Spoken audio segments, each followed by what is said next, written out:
Halo, assalamualaikum warahmatullahi wabarakatuh. Berjumpa lagi dengan Daring channel kesayangan kita yang senantiasa menemani teman-teman semua dalam belajar baik CPNS, P3K, dan sekarang adalah PPG. Nah, kali ini program kita adalah bedah kisi-kisi soal pretest PPG, terutama untuk bidang pedagogik semua mata pelajarannya. Hari ini kita akan bahas yang KI1. KI1 dulu kita selesaikan untuk indikator 1 sampai indikator 8. Jadi teman-teman nanti sesuaikan saja soal-soalnya dengan indikator 1 sampai indikator 8. Nah, KI1 ini terkait merencanakan pembelajaran atau perencanaan pembelajaran. Lalu soal-soalnya seperti apa? Teman-teman bisa simak pembahasannya sebagai berikut. Kita mulai yang pertama, yaitu kompetensi 1. Ini terkait perencanaan pembelajaran ya. Subkompetensinya adalah merumuskan indikator kompetensi dan capaian pembelajaran atau tujuan pembelajaran berdasarkan standar kompetensi lulusan atau itu ya. Indikator satunya adalah dengan mencermati standar kompetensi lulusan atau SKL, peserta didik dapat merumuskan indikator kompetensi. Nah, soalnya seperti apa? Ini berarti soalnya tentang bagaimana cara kita merumuskan IPK atau indikator pencapaian kompetensi. Soalnya seperti ini teman-teman. Standar kompetensi yang harus dikuasai peserta didik mampu mendekonstruksi ilmu pengetahuan dan teknologi dalam konteks diri, masyarakat, lingkungan sekitar. Nah, salah satu rumusan indikator kompetensi untuk mencapai standar kompetensi tersebut adalah titik-titik. Kita lihat yang opsi A, mengidentifikasi bentuk-bentuk penerapan iptek di berbagai bidang kehidupan. Yang B, menjelaskan kemampuan teknologi untuk mengatasi masalah-masalah sosial dan ekonomi. Yang C, mengaitkan ilmu pengetahuan dan teknologi pada bidang-bidang kehidupan manusia. Yang D, menggunakan teknologi di berbagai lembaga masyarakat formal dan non-formal. Yang E, merumuskan manfaat iptek bagi kegiatan pembelajaran. Oke, triknya seperti ini teman-teman. Jadi untuk menjawab soal-soal seperti ini, baik indikator maupun tujuan, teman-teman lihat gradasinya. Yang pertama lihat gradasinya, yang kedua lihat metode atau caranya. Nah, seperti ini teman-teman. Silahkan simak. Ini standar kompetensinya atau yang sekarang namanya kompetensi inti ya. Standar kompetensi itu dulu, sekarang kompetensi inti itu kita lihat di sini. Mendekonstruksi ilmu pengetahuan. Mendekonstruksi ilmu pengetahuan itu kita akan cari gradasi atau tingkatan dari kata kerja operasional mendekonstruksi itu seperti apa. Lalu kita sesuaikan dengan opsi A sampai E gitu ya. Nih, pembahasannya sebagai berikut.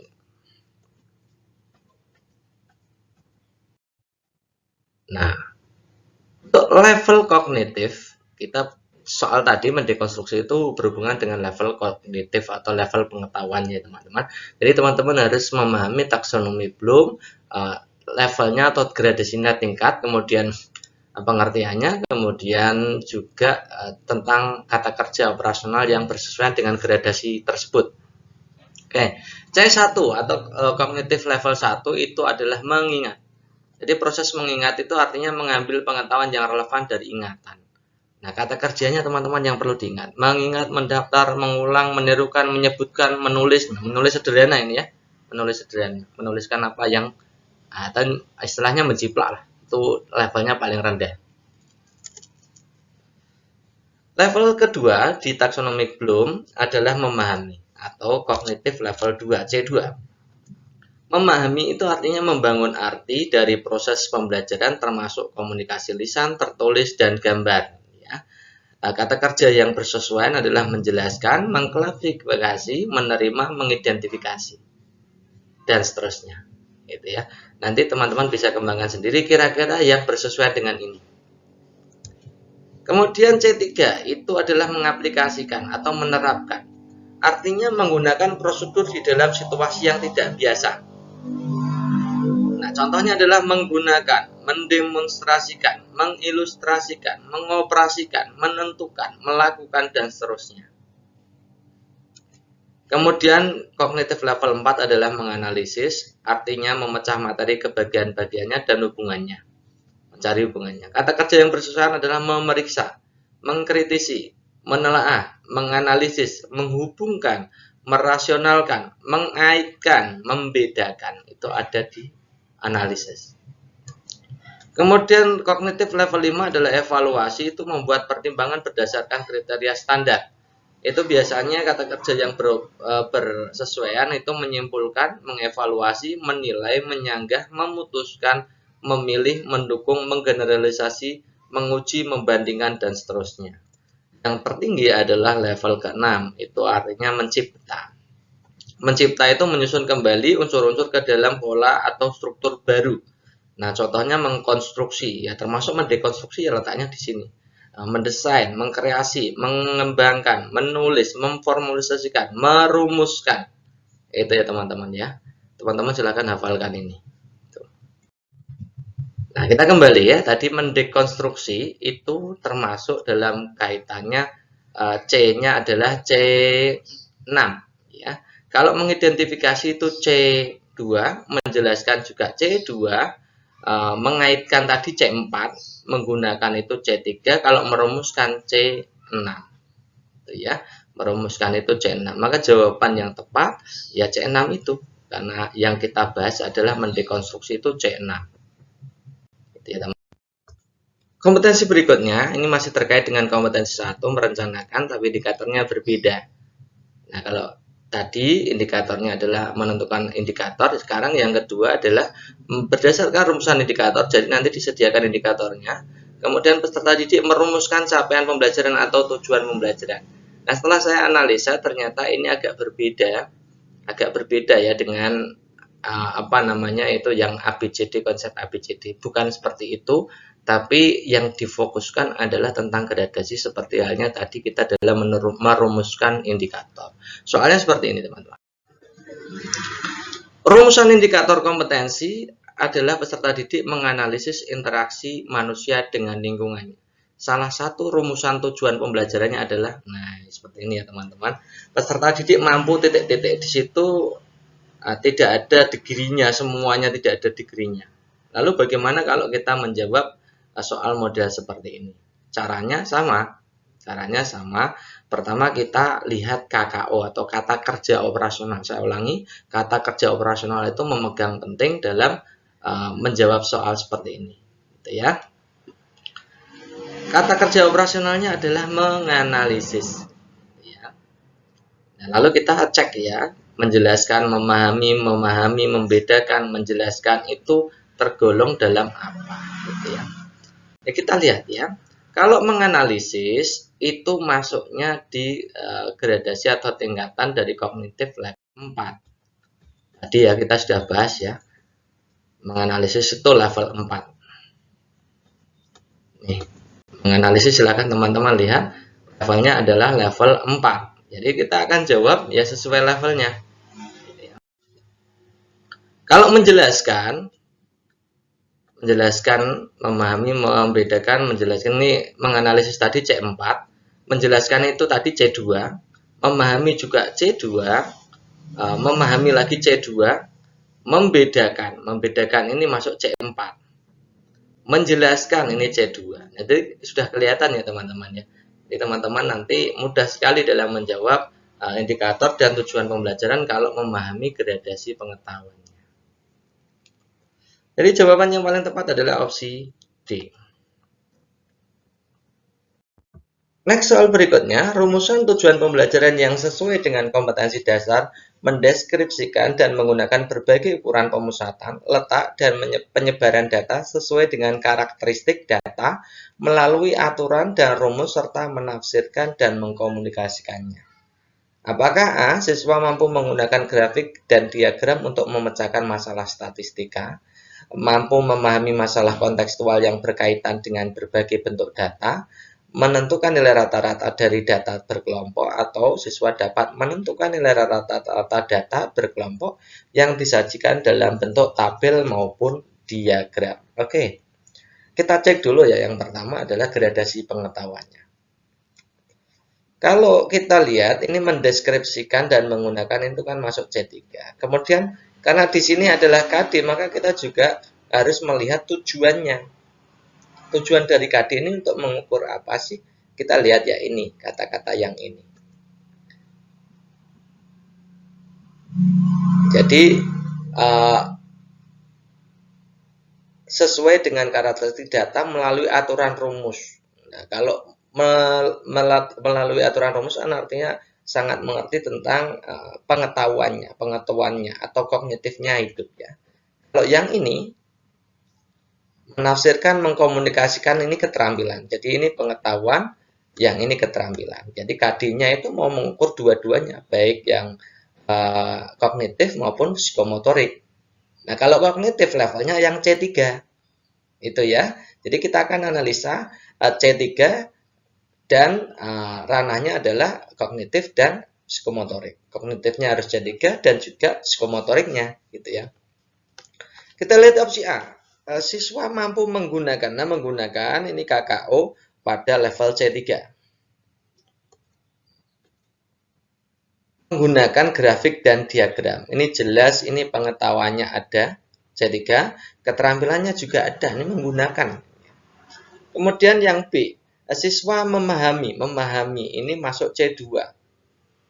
Ya, memahami itu C2, kognitif saja, ini pengetahuan saja. Kalau menentukan itu adalah C3. Tapi menentukan nilai rata-rata dari data kelompok ini hanya menentukan nilai rata-rata saja, berarti ini yang dikaji adalah pengetahuan saja. Rata-rata gitu ya. Kemudian yang D, siswa dapat menentukan lagi. Menentukan itu juga levelnya C3. Sekarang kita lihat ya, yang dinilai itu yang menjadi tujuannya itu apakah pengetahuan keterampilan? Kita lihat ya.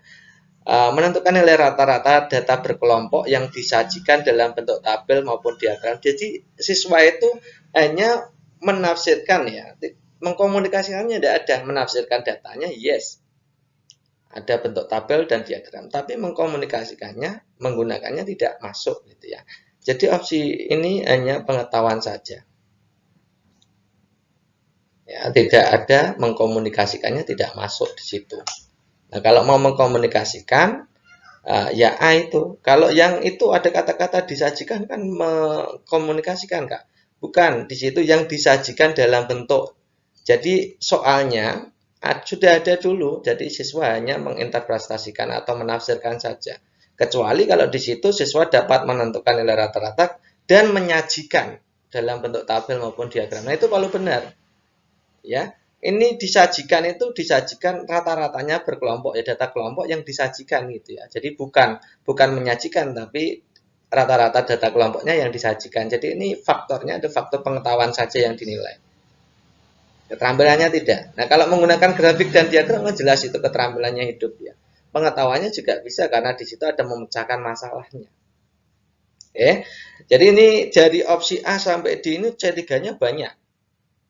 Nah, teman-teman nanti bisa sebagai kesimpulan bahwa teman-teman itu harus memeriksa kalau misalkan gradasinya adalah sama, maka teman-teman bisa menentukan tujuannya.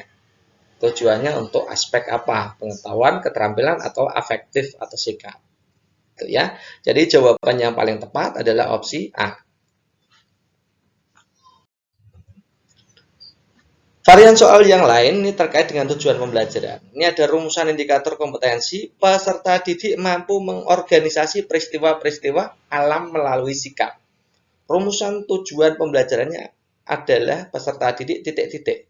Menjelaskan upaya-upaya untuk menjaga kelestarian alam dan lingkungan sekitarnya, mengidentifikasi penyebab rusaknya lingkungan alam dan cara mengatasinya, mengetahui dampak pencemaran alam terhadap makhluk hidup pada umumnya, memahami pentingnya kebersihan lingkungan terhadap kesehatan manusia, atau mampu bertanggung jawab terhadap kebersihan lingkungan tempat tinggalnya.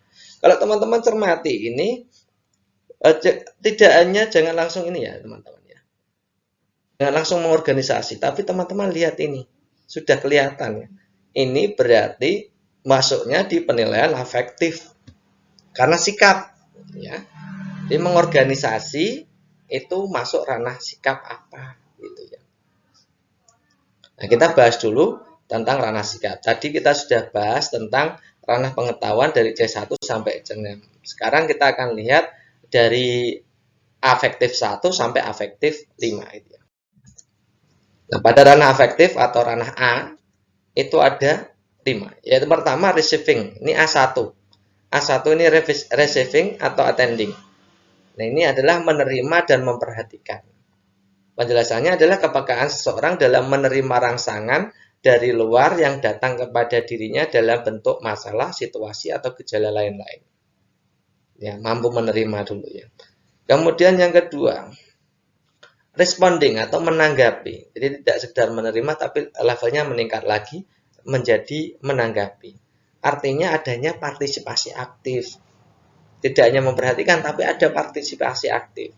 Jadi kemampuan menanggapi adalah kemampuan yang dimiliki seseorang untuk mengikut sertakan dirinya secara aktif dalam fenomena tertentu dan membuat reaksi terhadap salah satu cara, gitu ya.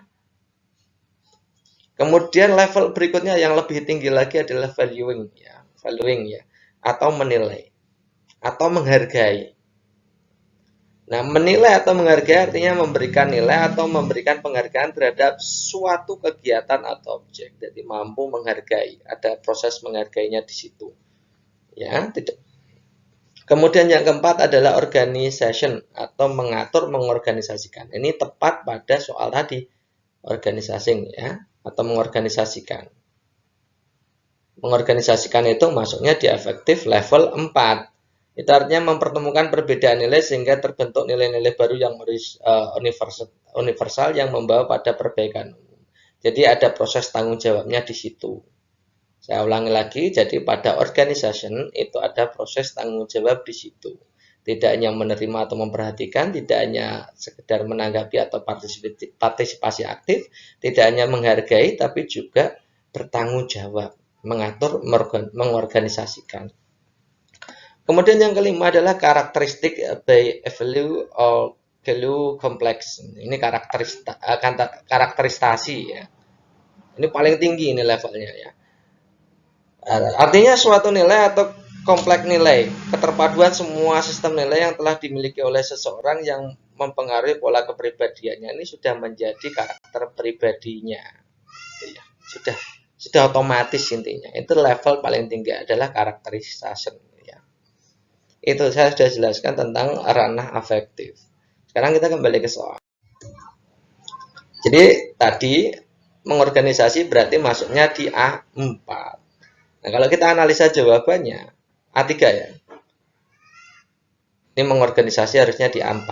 A4 bukan A3.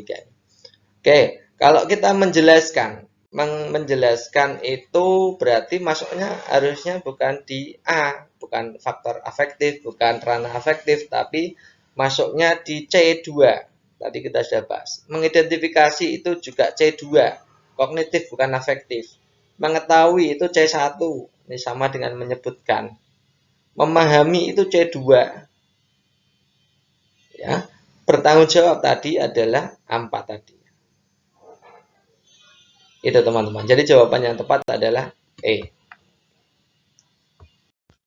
Next, kompetensi berikutnya. Ini tadi kita sudah sampai di tujuan. Sekarang masuk ke perencanaan pembelajaran yang ketiga.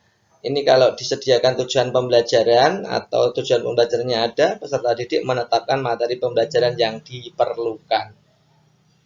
Sama seperti ketika kita membuat RPP kan urut-urutannya begitu. KI, KD, baru indikator, baru tujuan, kemudian baru materi gitu ya. Di materi itu dasarnya dari mana? Nah, nanti kita akan bahas. Tujuan pembelajaran yang harus dikuasai oleh peserta didik dapat melakukan program kebersihan lingkungan tempat tinggalnya. Materi pelajaran yang penting untuk dipelajari untuk mencapai tujuan pembelajaran tersebut adalah ini. Yang paling penting yang mana?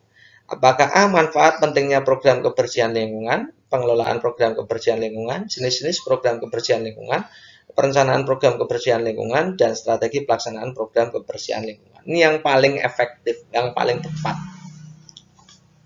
Oke, dari sini kita lihat ya, ini kerja operasionalnya adalah melakukan. Melakukan apa? Ini yang menjadi materinya. Program kebersihan lingkungan tempat tinggalnya. Mana yang ada unsur melakukan atau ini masuknya di apa namanya? Melakukanlah program kebersihan lingkungan. Nah, kalau kita lihat menjelaskan. Nah, kalau manfaat pentingnya ini hanya sekedar menjelaskan. Ya, menjelaskan saja. Jadi tujuannya adalah menjelaskan, bukan melakukan. Kalau pengelolaan program, ini pengelolaan program, ini hanya sekedar memahaminya saja. Kemudian jenis-jenis program ini juga menjelaskan jenis-jenis perencanaan program ini merencanakan atau membuat rencana. Tujuannya teman-teman ya, tujuannya membuat rencana. Kalau strategi pelaksanaannya ada unsur strategi, ada unsur langkah-langkah proseduralnya seperti apa. Jadi strategi pelaksanaan ini ya tujuannya adalah sebagai dasar peserta didik dalam melakukan atau mengaplikasikan program kebersihan lingkungan tempat tinggalnya. Jadi ya memang yang paling bagus materinya, yang paling mengena itu yang opsi E. Berikutnya, ini perencanaan pembelajaran berikutnya sudah masuk ke indikator keempat. Ini berdasarkan capaian pembelajaran atau tujuan pembelajaran yang telah dirumuskan dan materinya. Jadi ada tujuan dan ada materi, peserta didik menetapkan proses pembelajaran yang sesuai. Ini artinya tentang langkah-langkah pembelajarannya, gitu ya. Oke, berikutnya, salah satu indikator pembelajaran adalah menganalisis faktor-faktor yang mempengaruhi proses fotosintesis. Untuk mencapai indikator tersebut, Budina melaksanakan pembelajaran menggunakan pendekatan saintifik 5M itu ya. Kegiatan mengkomunikasikan tentang perbedaan tumbuhan yang diletakkan di tempat gelap dan terang dalam diskusi kelas yang paling efektif adalah apakah A melaporkan proses dan hasil pengamatan, mengumpulkan laporan percobaan, menyajikan tabel hasil pengamatan, atau D mengumpulkan laporan pengamatan. Coba kita analisa ini. Kegiatan yang menjadi tujuannya adalah mengkomunikasikan. Ya, mengkomunikasikan. Kemudian di situ caranya pada saat apa? Caranya adalah proses diskusi. Jadi mengkomunikasikan dalam proses diskusi. Jadi ada hubungannya dengan verbal, gitu ya. Ada hubungannya dengan verbalnya atau penyajiannya, gitu ya. Oke, kalau kita lihat opsi masing-masing ya. Opsi A, siswa melaporkan proses dan hasil pengamatan. Ini kira-kira ada unsur verbalnya apa tidak di dalam kelas? Ada diskusinya apa tidak? Ada proses penyajiannya apa tidak dalam kelas? Ya, memang laporan itu termasuk penyajian, tapi verbalnya di mana? Kan di situ dalam diskusi kelas, gitu ya. Sebagaimana mengumpulkan juga bukan. Mengumpulkan itu hanya itu proses penyajian dalam hal tulisan, ya tidak lisan. Kalau diskusi kan lisan. Penyajian tabel ini ada unsur lisannya. Jadi C ini benar ya. Mengumpulkan laporan ini juga tidak lisan. Kan masa diskusi mengumpulkan laporan gitu saja. Mana diskusinya? Gitu ya. Jadi jawaban yang paling tepat adalah opsi C. Masuk ke indikator kelima, ini masih dalam hal perencanaan pembelajaran. Itu berdasarkan capaian atau tujuan pembelajaran yang dirumuskan dan materi yang ditentukan, peserta didik menetapkan sumber belajar atau media pembelajaran. Jadi ada dua itu ya, sumber dan media pembelajaran. Soalnya seperti apa? Begini teman-teman. Sumber belajar merupakan segala sesuatu yang dapat membuat siswa terstimulasi baik secara fisik maupun psikis. Penentuan sumber belajar pada RPP dilakukan dengan memperhatikan titik-titik. Materi dan alokasi waktu, materi dan kegiatan pembelajaran, kompetensi dasar dan metode, kemudian kegiatan pembelajaran dan penilaian, kemudian kegiatan pembelajaran dan indikator. Oke, sekarang kita akan analisa masing-masing dari bagian RPP. Dan kita tentukan hubungannya ya. Pertama itu KI atau dulunya itu namanya standar kompetensi, sekarang namanya kompetensi inti. Kompetensi inti ini merupakan kualifikasi kemampuan minimal peserta didik yang menggambarkan penguasaan pengetahuan sikap keterampilan. Gitu ya. Kemudian di bawahnya KI kemudian dikembangkan menjadi KD. Sejumlah kemampuan yang harus dikuasai dalam mata pelajaran tertentu. Ya. Jadi kemampuan-kemampuan ini adalah merupakan penjabaran dari KI. Jadi KD itu dibuat berdasarkan KI. Atau standar kompetensi. Kalau dulu namanya standar kompetensi. Oke, berikutnya adalah indikator. Indikator sebagaimana penjelasan pada KD tadi. KD itu rujukan penyusunan indikator kompetensi. Jadi indikator kompetensi itu ya dikembangkan berdasarkan KD. Nah, penjelasannya adalah perilaku yang dapat diukur atau diobservasi untuk menunjukkan ketercapaiannya KD. Jadi indikator itu dikembangkan dari KD, gitu ya teman-teman ya. Kemudian tujuan pembelajaran. Kalau tujuan pembelajaran ini menggambarkan proses dan hasil belajar yang diharapkan dicapai oleh peserta didik sesuai dengan KD-nya. Nah, dasar pengembangannya dari KD dan indikator. Sebenarnya indikator saja sudah cukup. Tapi ada kalanya pada indikator itu kebanyakan itu masih hal kognitif, afektifnya, psikomotoriknya belum masuk. Afektifnya yang paling banyak belum masuk. Tapi sebenarnya kalau kita lihat itu indikator pencapaian kompetensi sudah cukup. Jadi tujuan pembelajaran itu dikembangkan dari IPK atau indikator pencapaian kompetensi. Materi, kemudian materi ya, materi itu isinya fakta, konsep, prinsip, prosedur. Ya, ditulis dalam bentuk butir-butir sesuai dengan rumusan indikator pencapaian kompetensi. Jadi mengembangkan materi itu dasarnya dari indikatornya atau IPK-nya, indikator pencapaian kompetensi. Materi dari indikator ya. Kemudian metode. Metode itu digunakan guru untuk mewujudkan suasana belajar, proses belajar agar peserta didik mencapai KD atau seperangkat indikator yang telah ditetapkan. Jadi dikembangkannya berdasarkan apa pada metode pembelajaran? Ada pada karakteristik PD-nya atau peserta didiknya. Ya, karakteristiknya banyak ya, etnis, ada gaya belajar, ada motivasi, ya, ada minat bakat dan seterusnya. Ini harus disesuaikan. Pertama dikembangkan dari karakteristik peserta didik, kemudian yang kedua metode ini harus bersesuaian dengan indikator juga. Jadi materi, metode ini harus bersesuaian dengan indikator. Yang ketiga, ini adalah sumber belajar. Sumber belajar ini sebenarnya awalnya itu melihatnya dari KI-KD-nya. Nah, kemudian kita lihat setelah KI-KD itu dikerucutkan ke materi apa. Kemudian kegiatan pembelajarannya harus seperti apa. Sehingga penyesuaian sumber belajar itu ya berdasarkan KI-KD, materi, kegiatan pembelajaran, dan IPK. Itu ya, IPK atau indikator pencapaian kompetensi. Ini agak membingungkan ya, karena memang sumber belajar itu kembangannya dari mana? KI-KD. Nah, itu KI-KD diturunkan menjadi indikator. Nah, paling dekat ya materi dan kegiatan pembelajaran ini paling dekat. Karena urutannya seperti itu. KI dulu, kemudian KD dikembangkan dari KI, kemudian indikator dikembangkan dari KD, tujuan dari KD, materi dari KD, media media dari KD juga, dari indikator juga, gitu ya. Oke. Kemudian langkah-langkah pembelajaran. Ini langkah-langkah pembelajaran itu dikembangkan berdasarkan karakteristik peserta didik. Tujuan pembelajarannya seperti apa? Metode dan medianya yang dipakai apa? Kemudian penilaian. Kalau penilaian itu lihatnya ya berdasarkan IPK-nya. Indikator pencapaian kompetensi dan juga harus melihat standar penilaiannya seperti apa. Ya teman-teman ya. Nah, ini tadi sumber belajar. Kompleks ya. KI, KD, materi, kegiatan pembelajaran, indikator pencapaian kompetensi. Jadi kita bisa lihat kalau materi alokasi waktu. Nah, alokasi waktu tadi tidak menentukan sumber belajarnya. Tidak ya. Materi dan kegiatan pembelajaran ini dua-duanya yes. Kompetensi dasar dan metodenya tidak ikut. Kegiatan pembelajaran dan penilaiannya tidak ikut tadi.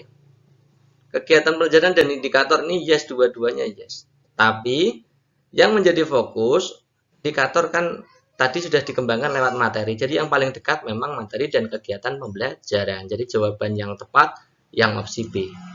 Ini ya teman-teman ya. Berikutnya setelah tadi sumber kita masuk ke media. Contoh soalnya seperti ini. Pak Wiryo ingin melaksanakan pembelajaran dengan karakteristik materi bersifat faktual. Nah, contohnya adalah konstruksi mesin gitu ya. Dengan tujuan pembelajaran yang akan dicapai mengarah pada aspek kognitif dan motorik. Ini yang perlu digarisbawahi adalah aspek kognitif dan motorik. Media pembelajaran yang paling efektif dan efisien gitu ya.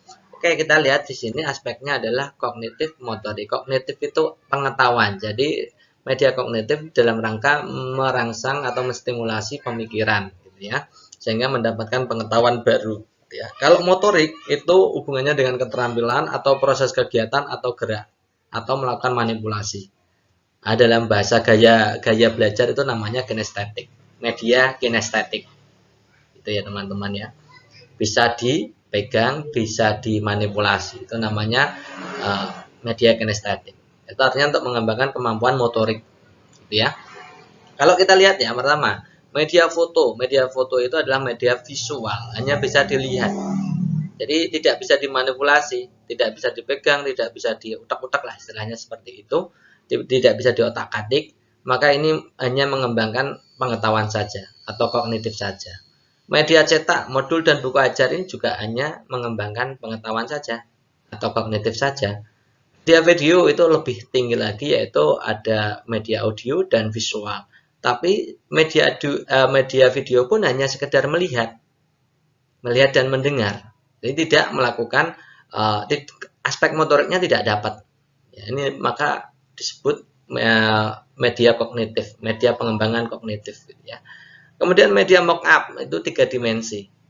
3 dimensi itu bisa dipegang, disentuh, dimanipulasi. Maka ini mengembangkan aspek kognitif dan juga psikomotorik atau motoriknya. Kemudian media komputer. Media komputer itu seperti apa komputer sebagai media itu? Kalau hanya sebagai, ya kurang bagus ya, kurang bagus. Media komputer itu kurang. Ya, kalau dilihat hanya isi-isinya yang ada di komputer, maka itu motoriknya juga kurang. Gitu ya. Jadi ini sekedar kognitif saja. Kecuali kalau di situ ada prakteknya. Gitu ya.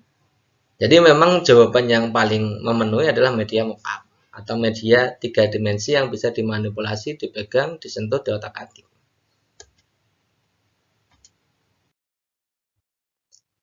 Berikutnya,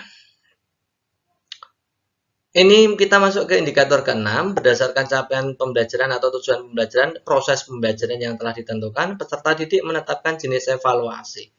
Evaluasinya seperti apa? Bagaimana kita menentukan jenis evaluasi berdasarkan tujuan pembelajaran atau indikator pembelajarannya? Soal-soalnya seperti apa? Kita lihat. Nih, peserta didik mampu menggunakan peralatan laboratorium sesuai keperluan. Tujuan pembelajaran ini dapat dievaluasi ketercapaiannya menggunakan jenis penilaian titik-titik. Apakah problematik, portofolio, praktik, project, produk. Jadi kita harus membedakan dulu portofolio itu apa, praktik itu apa, penilaian project itu apa, penilaian produk itu apa. Ya, silakan simak dulu, nanti kita kembali ke soal. Nah, kalau penilaian portofolio itu menilai karya-karya siswa, kumpulan karya siswa, intinya ya, secara individu maupun dalam satu periode untuk suatu mata pelajaran. Nah, pada akhir periode biasanya dikumpulkan, dinilai guru, cari yang terbaik, dipamerkan. Itu namanya portofolio. Kemudian penilaian praktek, ini kegiatan yang menuntut untuk menunjukkan keterampilannya, show action-nya di sini, melakukan aktivitas. Ya, sesuai dengan kompetensi atau prosedur yang telah ditetapkan. Ya, contohnya apa? Menggunakan alat peraga, media, termasuk tadi menggunakan alat-alat laboratorium, menggunakan mikroskop dan lain-lain. Itu penilaian praktek, ada prosedurnya. Gitu ya. Contoh lain adalah berenang dengan gaya tertentu juga ada prosedurnya, gitu ya. Itu namanya penilaian praktek. Kemudian ada penilaian proyek. Penilaian proyek itu bedanya apa dengan penilaian praktek dan portofolio? Kalau penilaian proyek ini ada hubungannya dengan kegiatan investigasi dan penyelidikan. Jadi menginvestigasi, menyelidiki, mengamati ini nanti masuknya di penilaian proyek. Ya, proyek itu berupa suatu tugas yang harus diselesaikan, ada kurun waktunya. Ya.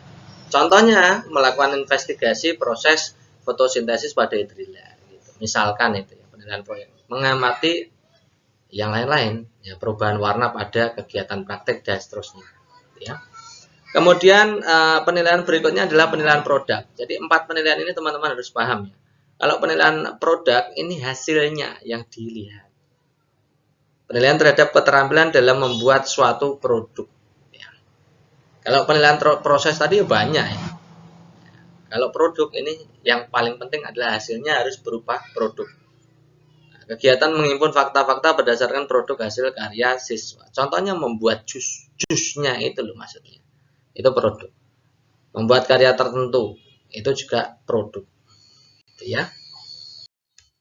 Nah, dari sini kita bisa lihat ya. Ini menggunakan peralatan laboratorium. Nah, kegiatan menggunakan alat itu masuknya di praktik berarti ada prosedurnya.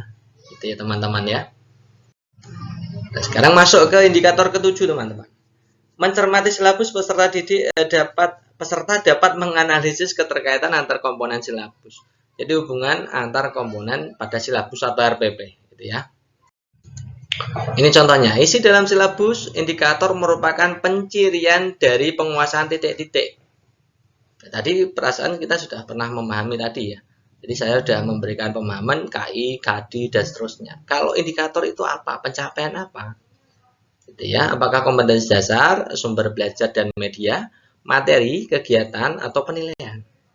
Nah, kembali lagi ya.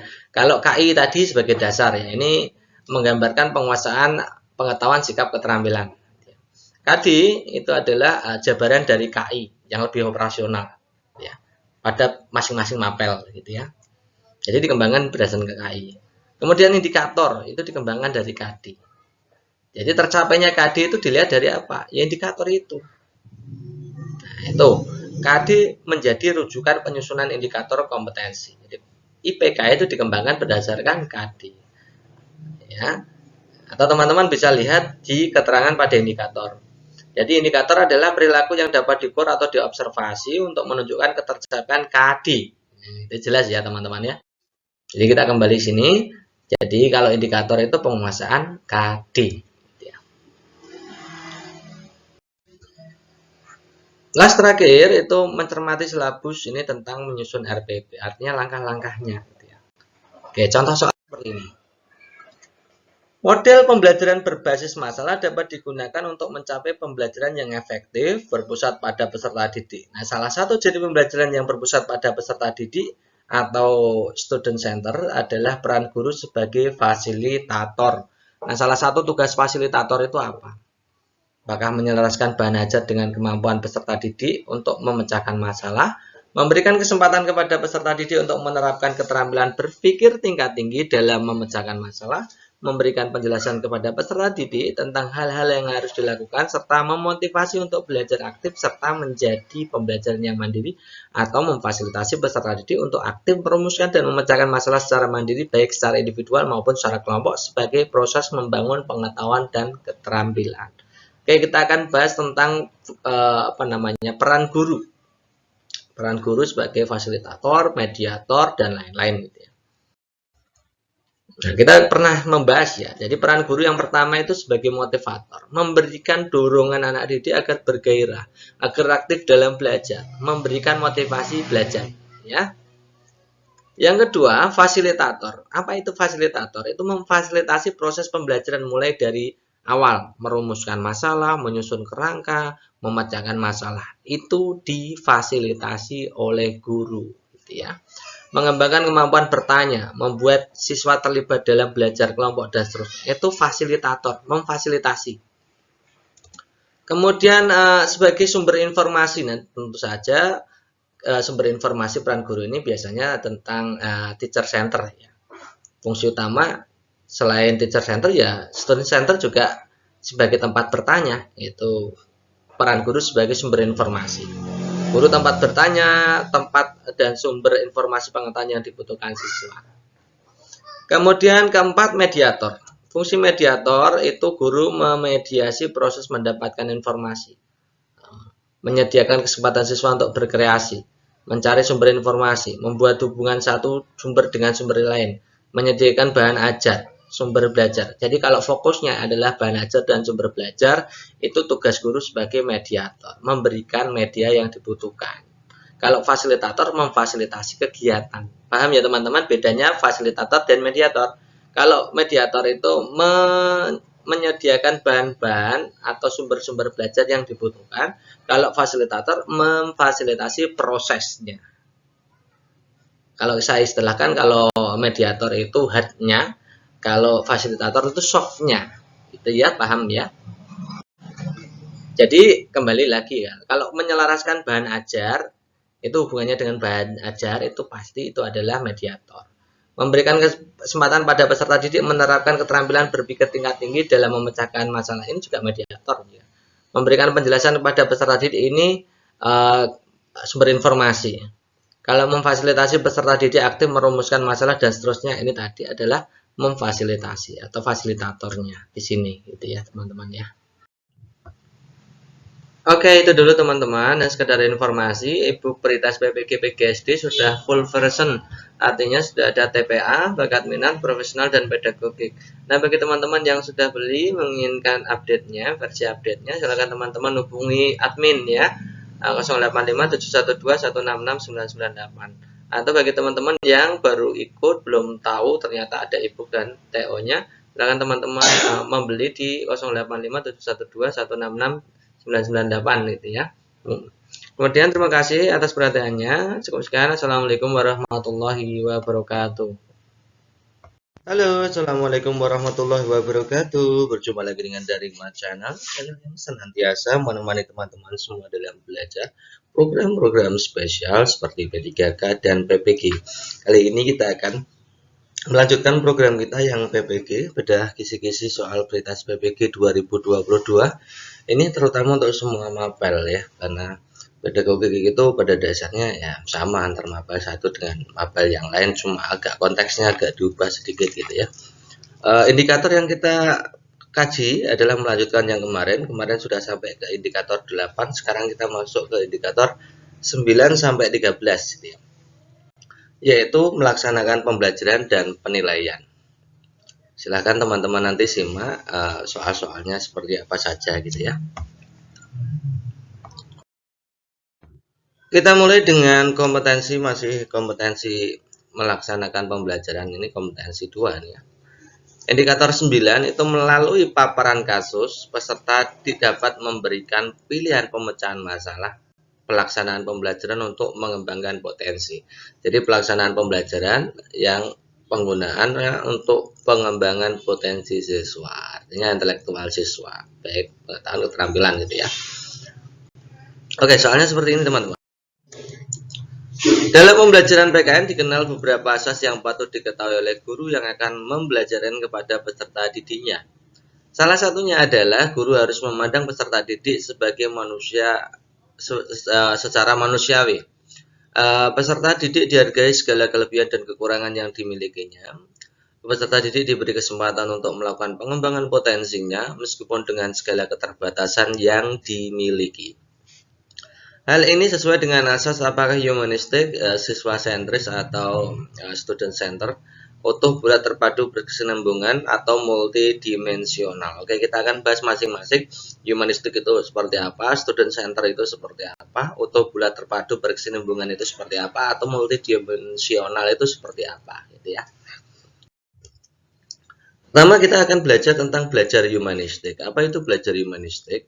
Belajar humanistik ini adalah pedoman teori belajar dan pembelajaran yang mengutamakan konsep memanusiakan manusia, serta diharapkan mampu mengembangkan potensi diri. Jadi dalam teori humanistik itu terdapat hukum dasar. Hukum dasar ini artinya adalah bahwa belajar itu tujuannya adalah untuk memanusiakan manusia.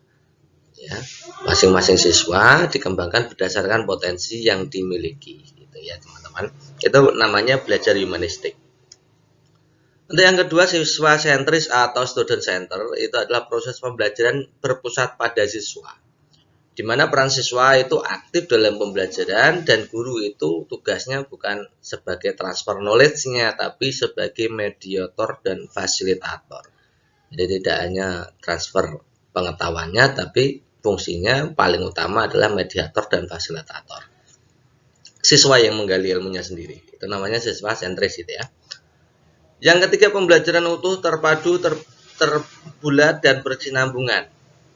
Kalau pembelajaran terpadu itu menggunakan tema teman-teman, pemersatu antar bagian mata pelajaran sekaligus dalam satu tahap. Ya, satu tahap muka gitu ya. Kalau utuh dan bulat itu artinya mengakomodasi kecerdasan majemuk. Jadi tidak hanya fokus pada kecerdasan salah satu. Misalkan cerdas intelektualnya saja, tapi tidak. Kecerdasan majemuk. Mencakup aspek pengetahuan, keterampilan maupun karakternya. Itu namanya utuh, bulat. Kalau berkesinambungan itu artinya hubungan antara materi yang disajikan hari ini dan setelahnya itu ada. Atau berkelanjutan artinya. Ya, materi sesudahnya adalah kelanjutan dari materi sebelumnya. Atau keterkaitannya, itu ya namanya utuh, bulat, terpadu, berkesinambungan. Karena kalau pembelajaran multidimensional itu apa? Pembelajaran multidimensional itu pembelajaran yang dikembangkan dengan menggunakan beberapa pendekatan, yaitu kontekstual, based constructivist, life skill, mind on and hand-on activities. Ya. Itu namanya pembelajaran multidimensional. Banyak pendekatan yang digabungkan menjadi satu. Oke, kalau itu kita bisa jawab karena di sini ada diksi memandang peserta didik sebagai manusia secara manusiawi. Kemudian peserta didik itu dikembangkan berdasarkan potensi yang dimilikinya. Itu jelas bahwa soal ini jawabannya adalah asas humanistik. Asas-asas dalam pembelajaran teman-teman harus tahu ya, seperti ini. Next, varian soal berikutnya masih tentang melaksanakan pembelajaran untuk mengembangkan potensi. Mengajar di kelas yang jumlahnya 40 orang siswa. Kegiatan yang dilakukan siswa adalah mengulangi pembelajaran yang diberikan. Anda mengamati kegiatan pembelajaran diskusi, namun selama pengajaran masih cenderung ramai dan banyak siswa yang bergurau. Berdasarkan hal tersebut, tindakan Anda adalah titik-titik. Jadi intinya dalam pembelajaran diskusi ternyata itu ramai dan banyak siswa yang bergurau. Pembelajarannya ramai dan banyak siswa yang bergurau. Maka tindakan kita sebagai guru apakah A. Memberikan aturan baru dalam diskusi dengan materi yang berbeda setiap kelompok. B. Membebaskan siswa untuk diskusi meskipun ramai dan gaduh. C. Menghentikan diskusi dan memaksa siswa untuk memperhatikan. Yang D. Membiarkan saja kegiatan diskusi yang berlangsung dengan anggapan diskusi cenderung ramai. Oke, kalau ramai saja itu tidak menjadi masalah karena diskusi memang tujuannya untuk seperti itu, tukar pendapat, maka itu pasti ramai juga. Tapi di situ ada diksi bahwa banyak siswa yang bergurau, artinya tidak aktif dalam kegiatan diskusi tersebut. Nah, ada beberapa hal yang perlu kita lakukan supaya kegiatan diskusi itu berjalan lancar. Dan kenapa? Ini alasan mengapa kok diskusi itu ramai, banyak siswa yang bergurau itu ada beberapa ya. Teman-teman bisa simak ini. Jadi penyebab ramainya atau banyak siswa yang tidak fokus atau bergurau saat diskusi itu ada dua macam. Yang pertama adalah koordinasi antar kelompok yang kurang. Artinya biasanya siswa yang lebih baik akademiknya itu yang mengerjakan, sementara yang ya anggap saja bodoh lah, anggap saja kurang bagus gitu. Itu ya karena sudah diambil yang pintar, maka yang kurang pintar itu ya bercanda saja gitu ya. Nah, kalau dibagi jadi tugasnya masing-masing dibagi dengan baik, maka itu tidak akan terjadi. Yang kedua, tugas yang sama dalam satu kelompok dan semua kelompok. Jadi satu kelompok aja sudah sama, semua kelompok juga sama. Ini menyebabkan ya sama seperti tadi. Jadi siswa kelompok yang memiliki siswa kurang pandai, ya, jarang tidak bisa mengerjakan, maka akan nyontek yang kelompok yang pandai gitu. Intinya ada dua seperti itu. Nah, maka tindakan kita ya kita cari penyebabnya ini, kemudian cari tindak lanjutnya. Maka kita lihat opsi A, memberikan aturan baru dalam diskusi dengan materi yang berbeda setiap kelompok. Ini bagus sekali gitu ya. Aturan baru dalam diskusi tapi khususnya adalah materi yang berbeda setiap kelompok. Jadi kelompoknya dikasih materi beda-beda. Tidak ada peluang untuk kelompok yang tidak cakap, ya, kelompok yang siswanya malas, tidak cakap, itu untuk tidak melakukan pekerjaannya sendiri. Kemudian satu kelompok juga diberikan tugas-tugas yang berbeda. Ini yang A ini bagus sekali. Yang B, membebaskan siswa untuk diskusi meskipun ramai dan gaduh. Ini jelas tadi kalau ramai gaduh efektif no problem ya. Tapi karena ini banyak siswa yang bergurau artinya tidak fokus dalam pelajaran, itu berarti kita harus tangani. Yang C, menghentikan diskusi memaksa siswa untuk memperhatikan. Nah, nanti fungsi diskusinya tidak berjalan kalau seperti ini. Ini kalau yang C itu condongnya ke teacher center learning ya. Pusatnya pada guru. Yang D, membiarkan saja kegiatan diskusi karena anggapannya diskusi cenderung ramai. Ini ya juga kurang bagus ya. Jadi jawaban yang paling bagus memang yang A.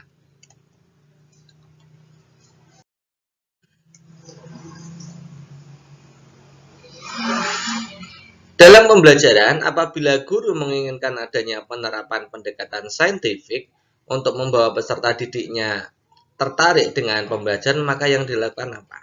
Ya, jadi yang ditanyakan adalah pembelajaran saintifik. Pendekatan saintifik itu seperti apa? Yang A, pembelajaran yang menekankan pada proses penyampaian ide tertentu yang berbeda secara kontras, secara berkelompok untuk membahas topik tertentu. B, pembelajaran yang menekankan pada proses pemecahan masalah yang menyangkut nilai moral tertentu dengan solusi yang beda-beda. Yang C, pembelajaran yang menekankan pada keilmuan berdasarkan data fakta sebagai bentuk kajian empirik. Yang D, pembelajaran yang menekankan pada proses menghayati nilai moral tertentu dengan memainkan peran. Jadi nanti teman-teman akan dibawa soal-soal seperti ini. Pembelajarannya di sini adalah saintifik, sementara opsi pilihan dadanya yang saintifik kan hanya satu berarti ya. Yang lain apa? Maka teman-teman harus juga mengkaji itu, menganalisa setiap opsi jawaban. Oke, kita berikan pembahasan dulu ya. Kita mulai dari pembelajaran saintifik dulu.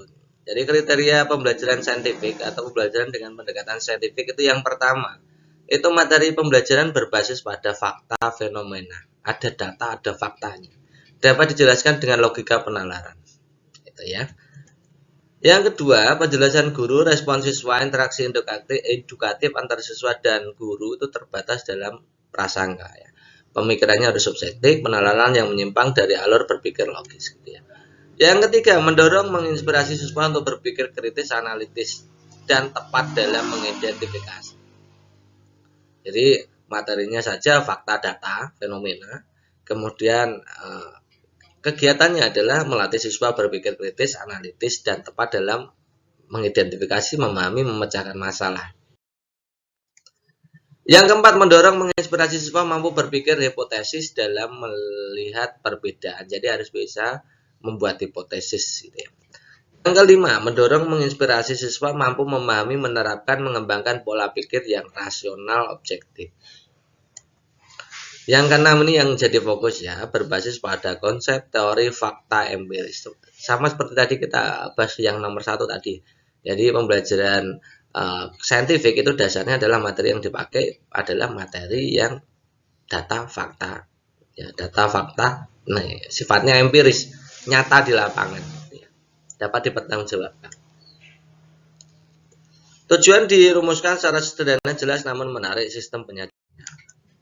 Sekarang kita bahas tentang pembelajaran bermain peran. Kalau bermain peran itu mendramatisasi, mengekspresi tingkah laku, ungkapan, gerak-gerik seseorang dengan hubungan sosial antar manusia. Ya, namanya bermain peran atau role playing. Siswa berperan memainkan peranan atau dramatisasi psikologi itu. Lalu kemudian ada pembelajaran lagi adalah pembelajaran cooperative learning, di mana pembelajaran ini dibagi dalam diskusi kelompok, ya dibagi dalam kelompok kecil gitu ya. Diberikan tugas berbeda-beda gitu ya.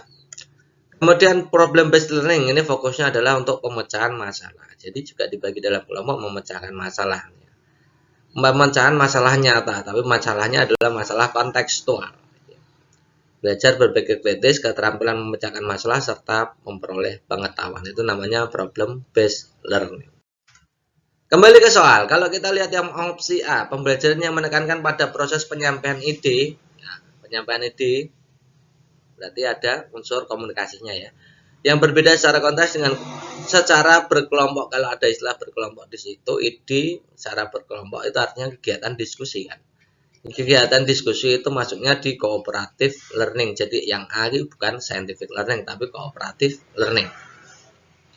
Yang B, pembelajaran yang menekankan pada proses pemecahan masalah. Nah, kalau pemecahan masalah itu masuknya di problem based learning. Jadi bukan scientificnya. Gitu ya. Kan tadi kita ambilnya yang pendekatan saintifik ya. Yang C, pembelajaran yang menekankan pada ilmuwan berdasarkan data fakta sebagai bentuk kajian empirik. Yang C ini tadi benar. Karena tadi kita sudah bahas ya, pembelajaran saintifik itu awalnya adalah data, fakta, fenomena. Nah, kajian faktanya bersifat empiris. Gitu ya. Kemudian pembelajaran yang menekankan pada proses menghayati nilai moral tertentu dengan memainkan peran. Kalau memainkan peran namanya role playing. Gitu ya. Jadi yang D itu role playing. Yang C itu tadi adalah scientific, yang B adalah PBL atau problem based learning, yang A adalah cooperative learning. Jadi jawaban yang tepat memang opsi C. Next berikutnya, teori belajar bermakna. Ini pertanyaannya tentang teori belajar bermakna. Ini banyak sekali tentang soal-soal tentang teori belajar bermakna. Pada matematika, nanti teman-teman yang lain, pembelajaran yang lain, materi apa namanya mata pelajaran yang lain bisa menyesuaikannya. Ini kita kasih contohnya saja. Teori belajar bermakna pada matematika atau meaning theory itu mendukung penggunaan benda-benda untuk dimanipulasi sehingga siswa dapat memahami dari konsep dan keterampilan baru seperti contoh berikut. Jadi nanti kita akan lihat menganalisa dari A sampai D mana yang termasuk teori belajar bermakna, mana yang memberikan makna ya. Kita lihat yang opsi A. Guru mengenalkan bilangan 3 menggunakan contoh 3 mangga, 3 bolon, 3 pensil. B. Guru mengenalkan bilangan 3 dengan mengajak siswa menyebutkan secara verbal. C. Guru mengenalkan bilangan 3 dengan menuliskan simbol angka 3. Yang D. Guru mengenalkan bilangan 3 menggunakan gambar 3 mangga, gambar 3 bolon, gambar 3 pensil. Oke teman-teman. Jadi dalam teori belajar bermakna, itu yang paling penting, itu adalah bagaimana materi atau pembelajaran yang kita berikan kepada siswa itu masuk kepada siswa. Artinya apa namanya itu ada keterkaitan hubungan dengan siswa. Pengambilan materi itu juga dekat dengan lingkungan siswa. Apa yang dikenal siswa? Ya, semakin konkret kita menyajikan media atau materi yang dekat dengan siswa, semakin bermakna. Gitu ya. Itu kuncinya seperti itu ya. Semakin dekat dengan siswa, semakin siswa itu dapat memanipulasi itu pembelajaran. Gitu ya. Semakin bermakna. Kita lihat contoh yang A. Opsi A kita lihat ya. Mengenalkan bilangan 3 menggunakan contoh 3 mangga 3 ini konkret. Ada 3 mangga, 3 balon, 3 pensil kan konkret. Ini pasti bermakna. Kalau yang B hanya verbal saja 3 gitu ya, tidak bermakna. Yang C menuliskan simbol angka 3 dengan simbolik itu nanti kalau sudah memang anak-anak sudah masuk tahap ya, kalau sudah bisa tahap awalnya maka tahap akhirnya bisa menggunakan simbolik 3. Itu jelas tidak ya. Yang paling bermakna sekarang yang D kita lihat ya. 3 gambar 3 gambar dengan aslinya bermakna mana? Ya aslinya karena semakin dekat dengan siswa. Semakin dekat dengan lingkungan siswa. Semakin nyata, semakin konkret. Maka jawaban yang paling tepat adalah opsi A.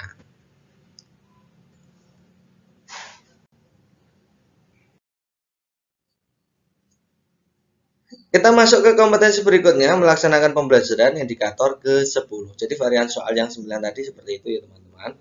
Sekarang kalau pembelajaran 10 itu nanti yang menjadi fokus adalah pengembangan karakter siswa. Melaksanakan pembelajaran untuk mengembangkan karakter siswa. Bagaimana varian soalnya? Silakan teman-teman simak. Guru dalam pembelajaran memberikan penekanan pada perubahan nilai-nilai melalui bermain peran dan keteladanan. Pendekatan yang digunakan adalah apakah pendekatan penanaman nilai, pendekatan learning by doing, pendekatan analisis, dan pendekatan moral. Mana ini yang isinya adalah ditekankan pada perubahan nilai-nilai melalui bermain peran dan keteladanan. Oke, kita akan bahas opsi A sampai D nih ya. Jadi kalau pendekatan penanaman nilai itu bahasa lainnya adalah inculcation approach, di mana ini suatu pendekatan yang memberikan penekanan pada penanaman nilai-nilai sosial dalam diri. Penanaman ya. Menurut pendekatan ini tujuan pendidikan nilai adalah diterimanya nilai-nilai sosial tertentu oleh siswa dan berubahnya nilai-nilai siswa yang tidak sesuai dengan nilai-nilai sosial. Nah, menurut pendekatan ini, metode yang digunakan dalam proses pembelajaran antara lain adalah keteladanan, penguatan positif, negatif, simulasi. Jadi kalau penanaman nilai tadi menanamkan nilai-nilai sosial kepada siswa dengan metode keteladanan gitu ya. Intinya seperti itu. Kemudian kalau pendekatan perkembangan moral kognitif itu adalah karakteristiknya memberikan penekanan pada aspek kognitif dan perkembangan. Kognitifnya dan juga perkembangan. Nah, pendekatan ini mendorong siswa untuk berpikir aktif tentang masalah-masalah moral dalam membuat keputusan-keputusan moral. Yang ketiga, pendekatan analisis nilai atau value analysis approach ya. Ini memberikan penekanan pada perkembangan kemampuan siswa untuk berpikir logis dan dengan cara menganalisis. Jadi yang saya hitami itu menjadi kata kuncinya atau key-nya ya. Kalau pendekatan perkembangan moral itu yang dikaji adalah aspek kognitif dan perkembangannya, terutama perkembangan moralnya. Kemudian kalau pendekatan analisis nilai itu berpikir logis, ya perkembangan kemampuan siswa dalam berpikir logis dengan cara menganalisis masalah.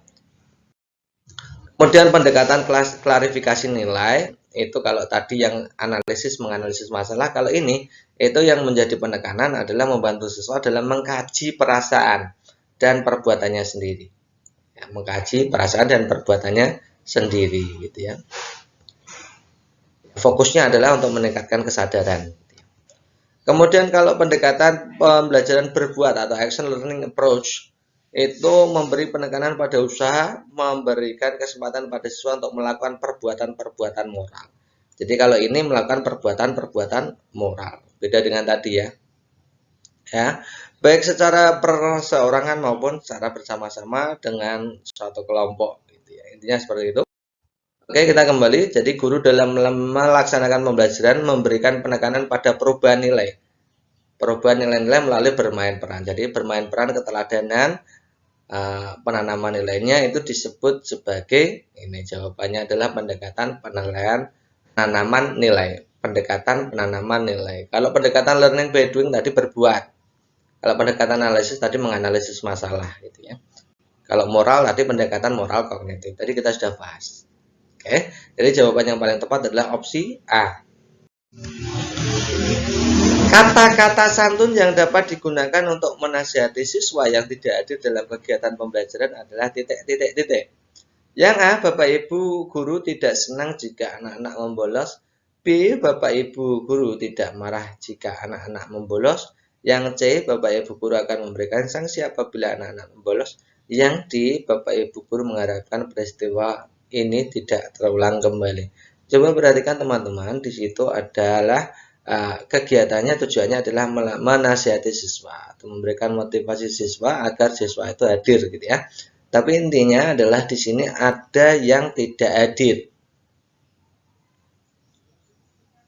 Nah, kalau kita lihat yang A, Bapak Ibu guru tidak senang jika anak-anak membolos. Jadi membolos tidaknya anak-anak itu mempengaruhi guru senang tidaknya. Fokusnya malah menjadi guru ya, tidak bagus ya. Jadi kalau membolos itu kan yang rugi siapa? Bukan gurunya. Jadi masalah senang, tidak senang, marah, tidak marah itu bukan urusan guru. Tapi sebenarnya adalah yang perlu ditingkatkan adalah kesadaran siswa itu sendiri.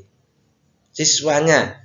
Kalau siswa membolos itu yang rugi siapa? Siswanya. Kalau yang opsi A itu condong yang rugi adalah gurunya. Yang B juga. Yang B itu malah tidak marah jika anak-anak membolos. Tidak senang, tidak marah. Tidak marah malah lucu ya. Malah menambah anak-anak untuk membolos itu ya. Yang C, Bapak Ibu guru akan memberikan sanksi apabila anak-anak membolos. Ini pemberian sanksi ini cenderung tindakan yang represif gitu ya. Jadi ini sebenarnya bagus tapi kita tunda dulu ya. Kita lihat yang opsi D. Bapak Ibu guru mengharapkan peristiwa ini tidak terulang kembali. Ini kan lebih soft, lebih bagus ya, mengharapkan peristiwa ini tidak terulang kembali artinya menanamkan kesadaran kepada siswa itu sendiri. Jadi siswa itu nanti bisa merenung ya, termotivasi untuk hadir tepat waktu dengan penyampaian yang memang santun sekali ya. Jadi jawaban yang tepat yang paling bagus memang yang opsi D. Ketika diadakan ulangan akhir semester secara diam-diam Ali menyontek. Nah, guru mengalami kesulitan mengatasi hal ini. Tindakan yang tepat dilakukan guru kecuali. Tindakan yang tepat dilakukan guru kecuali. Berarti yang tidak tepat ya. Nah, ada anak-anak menyontek. Jadi saya berikan gambaran ini sebelum kita jawab opsi A sampai D. Bahwa tindakan guru yang tepat dilakukan terhadap kebiasaan buruk, ya nyontek, ya bolos, ya tidak jujur dan lain-lain ya. Terutama kita fokuskan ke ketidakjujuran atau masalah integritas. Yang pertama supaya memperbaiki menjaga kelestarian tentang perilaku baik, memperbaiki perilaku yang tidak baik itu yang pertama adalah pembiasaan yang positif. Metodenya adalah keteladanan dari guru ya. Jadi guru mengajarkan berbuat jujur, bertanggung jawab, disiplin, dan lain-lain. Itu dibiasakan setiap hari. Nanti lama-lama menjadi budaya. Kemudian memberikan motivasi kepada siswa tentang keutamaan manfaat nilai-nilai kejujuran pada siswa sendiri untuk masa depan. Ini bisa dilakukan kapan saja. Dalam pembelajaran bisa atau menasihati ketika di luar pembelajaran. Yang ketiga, tindakan preventif pencegahan. Jadi ada istilah ya, ada istilah apa namanya, tidak apa kalau ada kesempatan kejahatan itu tidak hanya muncul dari niat tapi juga kesempatan. Jadi misalkan anak-anak menyontek itu kalau gurunya mengawasi dengan teliti, dengan apa namanya, dengan ya intinya dengan ketat gitu ya, maka kesempatan anak-anak untuk menyontek sedikit gitu ya. Sebaliknya jika guru itu membiarkan anak-anak, maka anak akan menyontek temannya, menyontek buku dan lain-lain. Jadi tindakan preventif itu tujuannya mengurangi kesempatan siswa untuk berbuat tidak jujur. Pengawasan, kemudian dan lain-lain gitu ya. CCTV dan lain-lain. Yang keempat adalah tindakan represif berupa sanksi. Ini kalau tindakan 1, 2, 3 masih dilakukan, maka masuk tindakan 4 yaitu tindakan pemberian sanksi bagi siswa yang melakukan pelanggaran ketidakjujuran. Ya, kalau yang D tadi lebih bagus ya. Jawabannya kalau yang A membiasakan siswa berlaku jujur itu bagus. Guru menjelaskan pada siswa untuk bekerja sendiri, yes, itu masuk juga. Menyontek merupakan perbuatan tidak baik, itu berupa motivasi, yes. Kalau yang D memberikan peluang untuk menjelaskan mengapa dia menyontek, itu tidak, ini bukan ya. Ini bukan tindakan guru yang tepat ya. Jadi jawabannya adalah D. Pembelajaran kontekstual dianggap pembelajaran yang bersifat mendidik. Jadi kontekstual itu dianggap pembelajaran yang bersifat mendidik. Hal ini disebabkan karena karakteristik pembelajaran yang titik-titik. Jadi fokus kita adalah pembelajaran kontekstual. Yang opsi A membiasakan peserta didik belajar sesuai dengan lingkungannya. Yang B motivasi belajar peserta didik. Yang C merangsang peserta didik aktif dalam belajar. Yang D memberikan kesempatan peserta didik untuk berkreasi. Jadi fokus kita adalah pembelajaran kontekstual, itu dianggap pembelajaran mendidik. Itu apa artinya sih sebenarnya pembelajaran kontekstual itu? Nih, saya berikan gambaran sedikit. Pembelajaran kontekstual atau dalam istilah bahasa Inggrisnya adalah contextual teaching and learning atau pembelajaran modelnya disebut CTL. Ini merupakan suatu proses pendidikan yang tujuannya untuk memahami makna materi pelajaran yang dimilikinya dengan mengaitkan materi tersebut dengan konteks kehidupan mereka sehari-hari. Semakin dekat dengan siswa, semakin bermakna. Nah, itu namanya pembelajaran kontekstual ya, pembelajaran bermakna. Pembelajaran kontekstual itu menekankan meaning teori. Seperti tadi ya. Jadi konteks pribadi, konteks sosial, konteks kultural itu yang dekat dengan siswa itu dikaitkan dengan materi pembelajaran. Sehingga siswa memiliki pengetahuan keterampilan yang fleksibel dapat diterapkan atau ditransfer dari permasalahan atau konteks ke permasalahan lainnya. Jadi fokusnya adalah kaitan materi dengan lingkungan, konteks kehidupan mereka, lingkungan sehari-hari.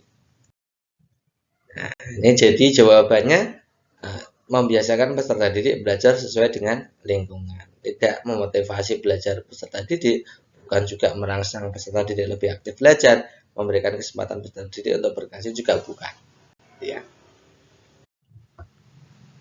Oke, itu dulu teman-teman. Dan sekedar informasi, e-book Peritas PPG PGSD sudah full version.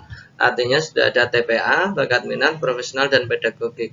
Nah, bagi teman-teman yang sudah beli, menginginkan update-nya, versi update-nya, silakan teman-teman hubungi admin ya. 085712166998. Atau bagi teman-teman yang baru ikut, belum tahu ternyata ada e-book dan TO-nya, silakan teman-teman membeli di 085712166998 gitu ya. Kemudian terima kasih atas perhatiannya. Cukup sekian. Assalamualaikum warahmatullahi wabarakatuh. Halo, assalamualaikum warahmatullahi wabarakatuh. Berjumpa lagi dengan Daring Channel yang senantiasa menemani teman-teman semua dalam belajar, Sekarang adalah giliran belajar PPG, pretest PPG, yang tentunya jadwalnya sudah keluar. Ya teman-teman, ini kayaknya lagi rame-ramenya belajar gitu ya. Semoga dari channel ini bisa menjadi teman dari teman-teman semua, memahami materi-materi apa saja yang keluar dalam pretest PPG 2022 gitu ya. Kita lanjutkan untuk sekarang bedah kisi-kisi soal pretest PPG 2022 untuk semua mapel, karena bidang pedagogik itu semuanya sama mapelnya gitu ya. Semua mapel sama, variannya hanya sedikit gitu ya. Indikator kita terakhir kelihatannya, terakhir itu 11 sampai 13 ya. Indikator terakhir adalah melaksanakan penilaian. Jadi teman-teman silahkan nanti simak baik-baik apa saja yang keluar pada bidang pedagogik ini. Kita mulai dari kompetensi 3 menilai mengevaluasi pembelajaran. Ini subkompetensinya adalah melaksanakan penilaian otentik holistik yang mencakup ranah sikap, pengetahuan, keterampilan. Indikatornya indikator 11, mencermati RPP dan proses pembelajaran peserta didik dapat memberikan pilihan jenis penilaian otentik holistik terhadap aspek sikap. Jadi ini nanti soalnya tentang penilaian sikap gitu ya. Nah, ini contoh soalnya seperti ini teman-teman. Pelaksanaan pendidikan nilai selain dapat melalui taksonomi Bloom dan dapat juga menggunakan jenjang afektif. Jadi ada ranah yang dikemukakan oleh Bloom dan juga ada ranah afektif gitu ya. Ini dikembangkan oleh Anderson gitu ya. Ranah afektif itu apa saja? Kita lihat opsi pilihan gandanya A, B, C, D. Yang A itu penerimaan, penanggapan, penghargaan nilai, mengorganisasi nilai, individualisasi nilai gitu ya.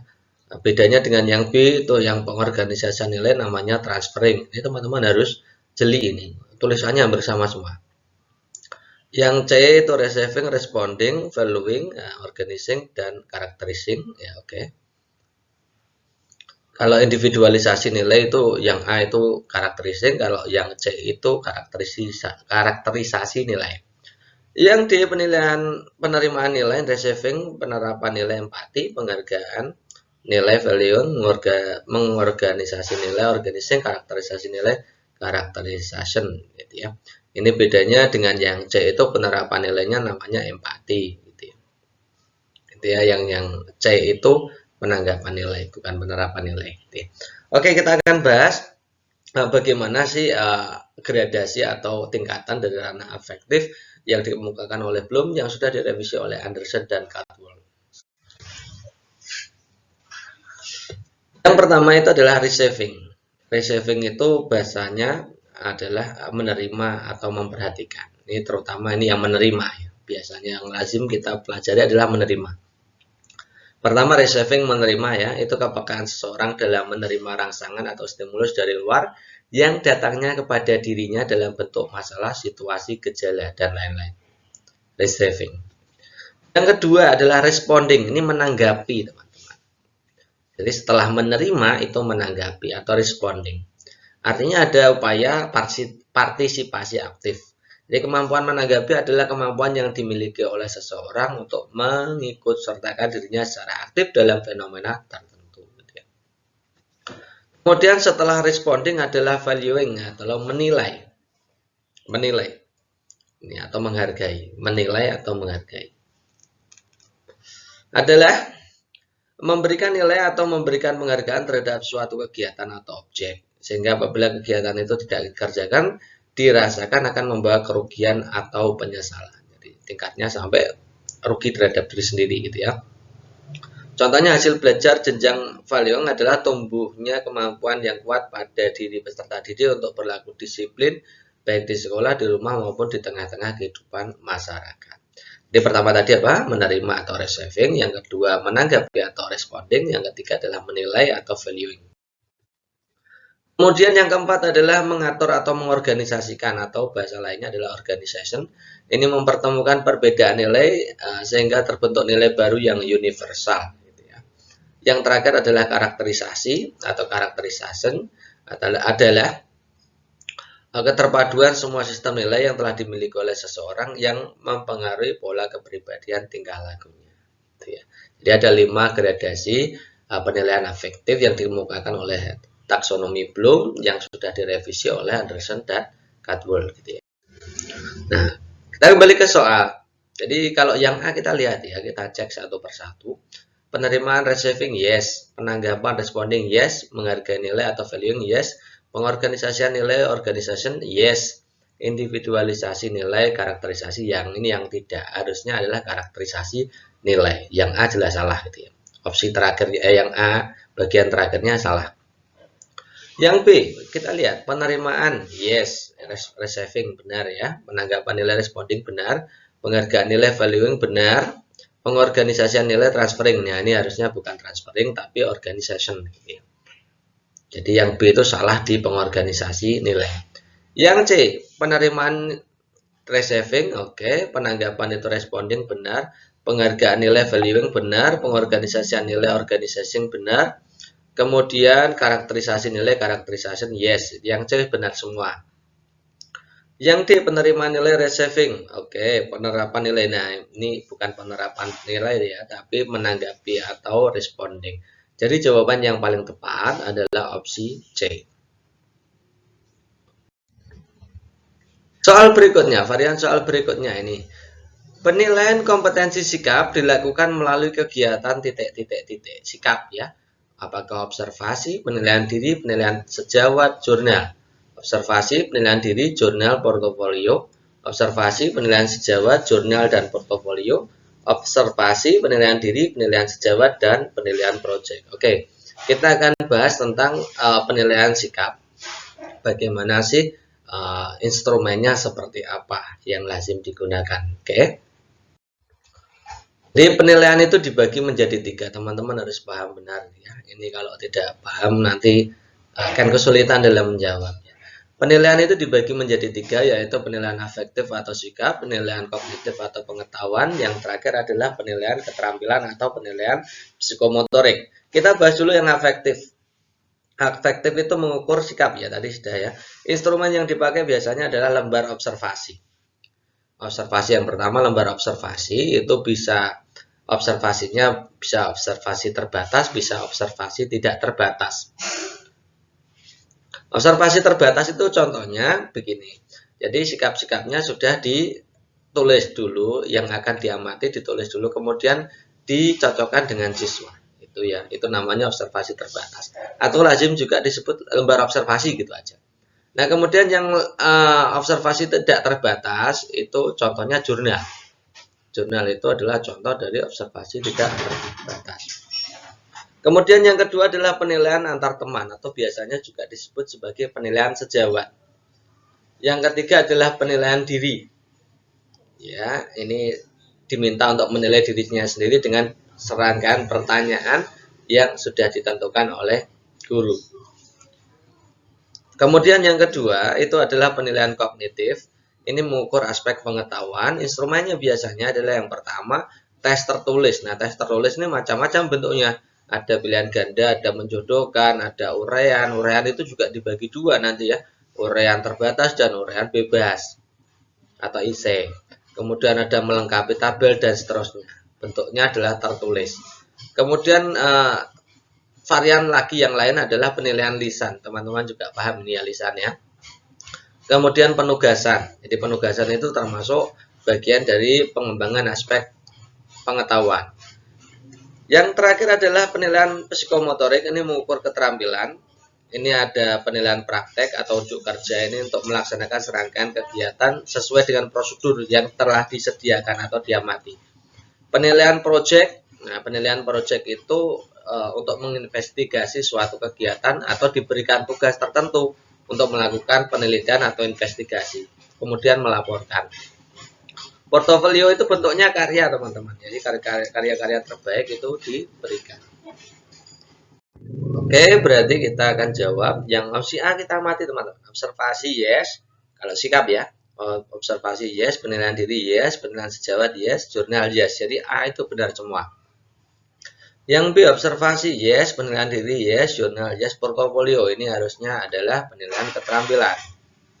Yang C observasi yes, penilaian sejawat yes, jurnal yes, portofolio ini harusnya juga keterampilan yang portofolio itu. Yang D ini juga salah karena ini juga keterampilan gitu ya. Nah, karena tadi yang ditanyakan adalah penilaian kompetensi sikap. Sekarang masuk ke indikator ke-12. Ini masih dengan kaitannya dengan penilaian evaluasi. Mencermati RPP proses pembelajaran peserta didik dapat memberikan pilihan jenis penilaian otentik holistik terhadap aspek pengetahuan. Jadi nanti fokusnya adalah aspek pengetahuan. Tadi kita sudah menjelaskan pada penilaian sikap, ya gamblangnya seperti itu. Sekarang kita masuk ke soal-soalnya. Tujuan pembelajaran yang akan dicapai, nanti tersedia tujuan pembelajarannya adalah peserta didik mampu menyebutkan ciri-ciri budaya politik untuk mengetahui ketercapaian pembelajaran. Alat penilaian yang tepat digunakan adalah titik-titik.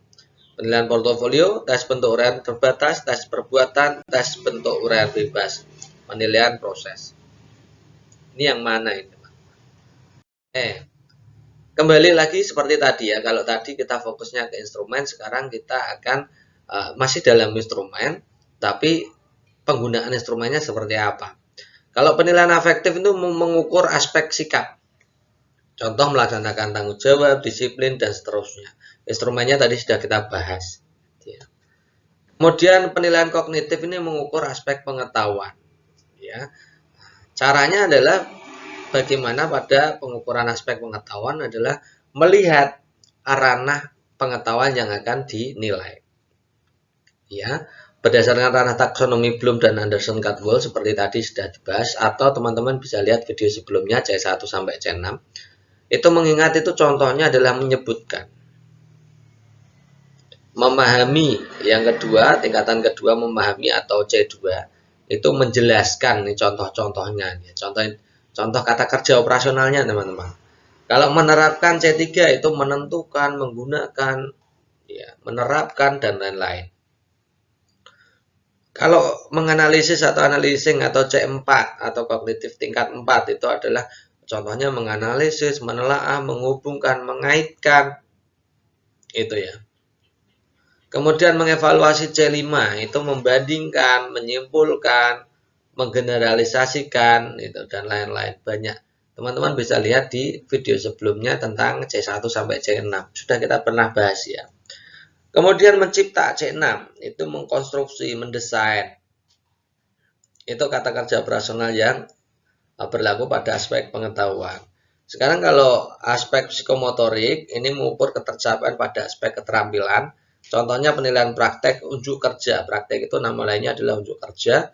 Ini melakukan kegiatan sesuai prosedur. Jadi prosedurnya ada. Misalkan anak-anak diminta untuk memperagakan gaya renang dada, gitu ya. Jadi ada prosedurnya. Nanti guru itu mengamati atau mengobservasi berdasarkan prosedur yang telah ditulis. Jadi mencocokkan kesesuaian antara prosedur dan yang dilakukan oleh siswa. Kemudian untuk penilaian proyek ini tugas dalam melakukan investigasi dalam kurun waktu tertentu. Jadi bentuknya tugas teman-teman.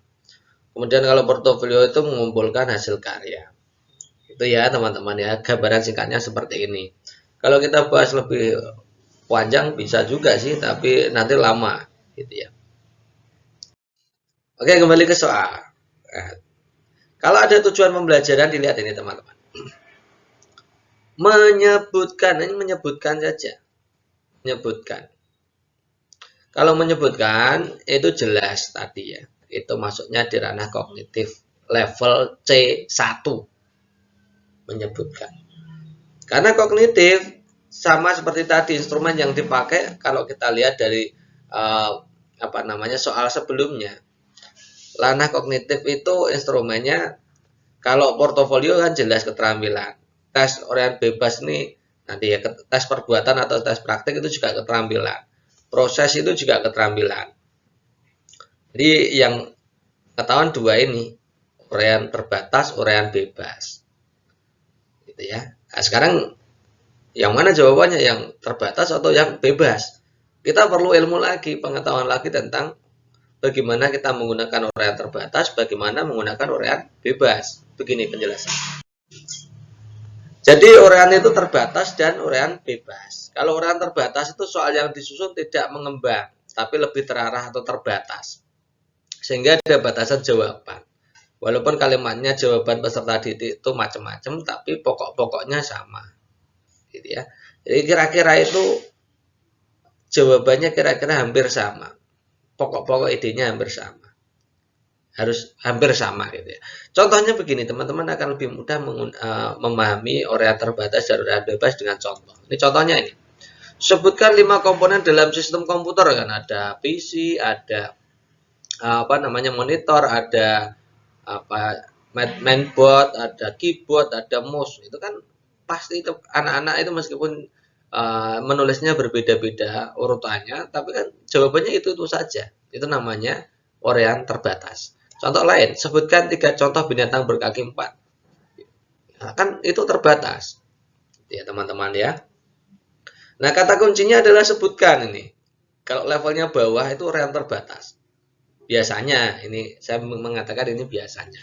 Kalau levelnya bawah atau level C1 itu biasanya uraiannya terbatas. Sebutkan itulah. Ya. Kemudian kalau uraian bebas itu bentuknya ya esai, disuruh membuat esai. Nah, ini tes uraian jenis ini membuka kesempatan kepada setiap siswa untuk menjelaskan pertanyaan atau mengeluarkan pendapatnya sesuai dengan yang dia ketahui. Pokoknya bebas argumen lah. Tidak ada batasan jawabannya harus ini itu, gitu tidak ada. Ya. Sistematikanya juga berbeda-beda. Ini contohnya ini. Jelaskan perbedaan tanaman monokotil dan tanaman dikotil. Ini masuknya di C2 ya, jelaskan ya. Kemudian jelaskan perbedaan rukun dan wajib haji. Kan bebas. Anak-anak bisa berkreasi mengembangkan itu sendiri. Bagaimana perkembangan komputer di Indonesia? Ini contohnya uraian bebas. Paham ya teman-teman? Kalau levelnya bawah C1 itu biasanya menggunakan uraian terbatas. Contoh kalimatnya adalah sebutkan. Pokoknya yang sebutkan yang mudah-mudah itu adalah uraian terbatas. Kalau uraiannya sudah menjelaskan, kemudian menentukan dan lain-lain, itu masuknya di uraian tak terbatas. Atau levelnya C2 ke atas, C2, C3, C4. Itu ya. Oke. Jadi kita bisa jawab ya.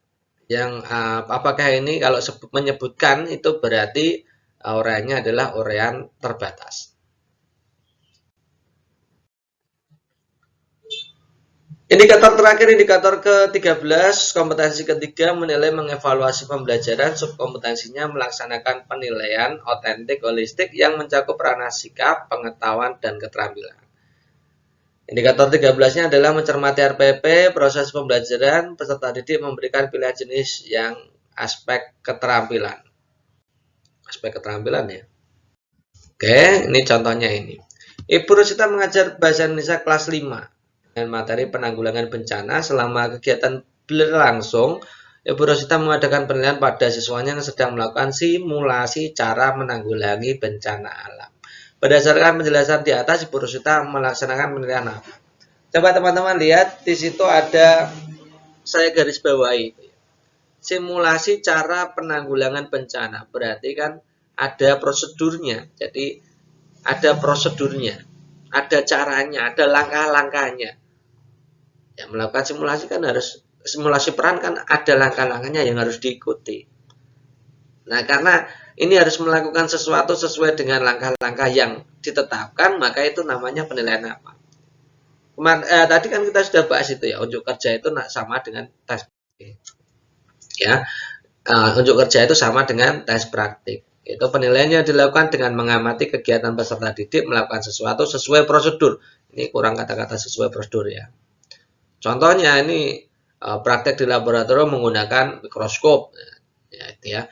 Praktek sholat, praktek olahraga berenang misalkan, gaya dada tadi sudah kita bahas itu. Ya. Itu untuk unjuk kerja atau tes praktik. Kalau produk itu untuk menghasilkan produk tertentu, ya, tujuannya adalah membuat produk, menghasilkan produk.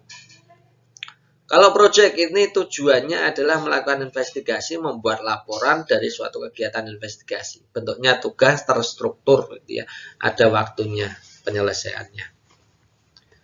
Kemudian kalau penilaian proses itu penilaian yang menitik beratkan pada sasaran, penilaian pada tingkat efektivitas kegiatan belajar mengajar. Jadi penilaian proses dengan unjuk kerja jelas beda. Kalau proses itu yang menjadi fokus utama adalah penilaian pada tingkat efektivitas kegiatan belajar mengajar. Jadi kegiatan belajar mengajarnya yang dinilai, bukan siswanya yang dinilai. Kegiatannya, proses belajarnya itu, teman-teman.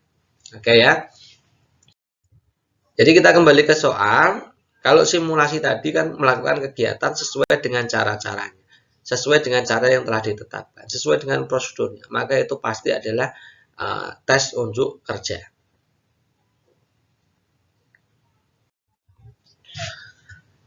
Kompetensi ke-14. Ini kalau yang evaluasi sudah ya. Sekarang tindak lanjut evaluasi dan analisis evaluasi ke-14 dan 15 ya. Menilai mengevaluasi pembelajaran menggunakan hasil penilaian untuk meningkatkan kualitas pembelajaran. Indikator 14 melalui paparan kasus peserta dapat menganalisis hasil penilaian pembelajaran. Menganalisis hasil penilaian pembelajaran. Kalau sudah dinilai terus dianalisa. Nah, hasil analisanya seperti apa? Contoh soalnya seperti apa? Begini, teman-teman. Hasil penilaian dan evaluasi terhadap proses belajar mengajar dapat dimanfaatkan sebagai titik-titik. Apakah bahan penyusun rancangan pembelajaran yang akan dilakukan selanjutnya? B. Penentuan ranking kelas. C. Bahan mengisi rapot siswa. D. Penentuan ranking sekolah. Nah, kalau kita lihat di situ adalah manfaat hasil penilaian ya. Jadi manfaat dari penilaian itu sendiri. Gunanya apa sih penilaian evaluasi itu digunakan untuk apa? Oke, kita akan bahas masing-masing manfaat dari penilaian dari berbagai sudut. Yang pertama ini manfaat penilaian bagi guru. Yang jelas pertama itu guru memperoleh data tentang kemajuan belajar siswa. Datanya dapat. Kemudian mengetahui apakah materi yang diajarkan sudah sesuai atau tidak dengan kemampuan siswa. Sehingga dapat dijadikan pertimbangan untuk menentukan materi selanjutnya. Jadi ini ada unsur perbaikan pembelajaran juga di sini. Perbaikan materi, perbaikan pembelajaran ada di sini. Kemudian dengan melaksanakan penilaian, guru akan dapat mengetahui apakah metode mengajar yang dilakukan atau digunakan itu sudah sesuai atau tidak. Nah, ini kalau belum sesuai maka menjadi dasar untuk perbaikan pembelajaran berikutnya. Akan dicari, akan mencari solusi dari pembelajaran yang kurang efektif itu untuk mencari pembelajaran yang lebih efektif itu ya. Jadi fokusnya untuk manfaat hasil pembelajaran bagi guru adalah meningkatkan layanan perbaikan pembelajaran, memperbaiki proses pembelajarannya seperti apa. Yang keempat, hasil penilaian dapat dimanfaatkan guru melaporkan kemajuan belajar, pelaporan kemajuan belajar kepada orang tua. Ya, itu ada manfaat itu. Dan yang kedua, manfaat bagi sekolah dimanfaatkan untuk mengetahui apakah kondisi belajar mengajar dilaksanakan sekolah sudah sesuai dengan harapan apa belum. Kalau belum, maka harus diperbaiki. Jadi urusannya dengan perbaikan pembelajaran. Hasil penilaian merupakan data yang dapat dimanfaatkan sekolah untuk merencanakan pengembangan sekolah pada masa yang akan datang. Ya, perbaikan lagi ya. Hasil penilaian merupakan bahan untuk menetapkan kebijakan dalam upaya meningkatkan kualitas sekolah. Ini juga perbaikan kualitas. Yang terakhir untuk siswa. Mendorong siswa agar lebih giat belajar. Memanfaatkan siswa untuk mengetahui kemajuan belajarnya. Cara belajar yang dilaksanakan sudah tepat atau belum. Itu ya. Kita lihat berarti. Kalau di sini berarti hasil penilaian evaluasi, jawabannya berarti bahan penyusun rancangan pembelajaran yang akan dilaksanakan. Kan materi, kemudian ini bagi guru berarti ya. Materi, kemudian metode kan kalau tidak sesuai dari hasil pembelajaran, hasil penilaian tidak sesuai atau nilainya rendah, maka bisa digunakan untuk perbaikan pembelajaran yang tepat. Kalau penentuan ranking kelas, ranking itu tidak harus ditulis teman-teman. Bahan mengisi rapot siswa, ini bahan pengisi, ini harusnya bukan bahan pengisi, tapi sebagai bagian dari rapot siswa. Penentuan ranking juga tidak penting gitu ya teman-teman. Jadi jawaban yang paling tepat memang fokus dari penilaian dan evaluasi itu tujuannya untuk perbaikan pembelajaran. Jadi jawaban yang tepat adalah opsi A. Indikator terakhir untuk kompetensi pedagogik adalah indikator ke-15, menilai dan mengevaluasi pembelajaran. Ini melalui paparan kasus peserta didik dapat menentukan tindak lanjut hasil penilaian pembelajaran. Nah, soal-soalnya seperti apa? Silakan teman-teman simak baik-baik gitu ya. Kemudian varian soal yang lain dari hasil refleksi terhadap pembelajaran peluang terlihat bahwa sebagian besar siswa belum terampil dalam menentukan peluang suatu kejadian. Tindak lanjut yang paling tepat digunakan guru untuk memperbaiki hasil belajar siswa adalah titik-titik. Jadi ini kata kuncinya adalah sebagian besar siswa. Artinya sebagian besar siswa itu ya lebih dari 50%. Kalau sebagian kecil siswa itu di bawah 20%. Itu ya teman-teman. Apakah mengulang kembali seluruh materi peluang suatu kejadian meningkatkan kemampuan siswa dalam menentukan peluang suatu kejadian? Mengadakan tes ulang mengukur tingkat kemampuan siswa dalam memahami aturan perkalian, permutasi kombinasi ruang sampel, merancang pelaksanaan kegiatan remedial untuk meningkatkan kemampuan siswa tentang aturan perkalian, permutasi, kombinasi, ruang sampel, menyusun bahan latihan dengan struktur yang lebih baik untuk meningkatkan kemampuan siswa tentang aturan perkalian, permutasi, kombinasi, ruang sampel. Jadi kalau kita lihat di sini, terlihat bahwa sebagian besar siswa belum terampil dalam menentukan peluang. Sebagian besar ya. Nah, kalau dalam pelaksanaan kegiatan tidak lanjut itu ada macam-macam. Nah, ini kegiatan remedial itu kalau ada peserta didik yang tidak tuntas. Kalau semuanya tuntas, maka maka pelajaran selanjutnya. Kalau ada yang tidak tuntas, maka ada yang tuntas itu pengayaan, yang tidak tuntas harus remedi. Itu ya teman-teman ya. Fokusnya di situ. Kalau ada yang tidak tuntas, maka yang tuntas pengayaan, yang tidak tuntas remedial. Skema remedial itu dibagi menjadi 3 jenis. Nah, kalau yang mengikuti remedial atau peserta yang di bawah KKM itu sekitar 20% ke bawah atau sedikit atau sebagian kecil, maka pelaksanaan remedialnya bisa dengan penggunaan pembimbingan individu atau juga bisa menggunakan tutor sebaya. Kalau peserta remedialnya sedang, itu antara 20-50% atau tingkat ketuntasannya antara 50-80%, itu maka remedial yang cocok adalah pembimbingan kelompok karena di situ lumayan banyak gitu ya. Kemudian kalau sebagian besar, bahasa sebagian besar itu ya lebih dari 50% peserta remedinya atau peserta yang tidak tuntas KKM-nya, maka kegiatan remedialnya harusnya sudah tidak remedial biasa lagi, tapi pembelajaran ulang harus diulang lagi. Tapi dengan cara metode dan media yang berbeda. Artinya daya serapnya rata-rata siswa itu rendah. Itu ya. Nah, kalau pembelajaran ulang artinya apa? Yang sudah tuntas pun juga mengikuti prosesnya. Yang tidak tuntas juga mengikuti prosesnya. Itu ya teman-teman ya. Nah, dari situ kita bisa jawab. Nah, di sini sebagian besar siswa belum terampil, artinya berarti mengulang kembali seluruh materi.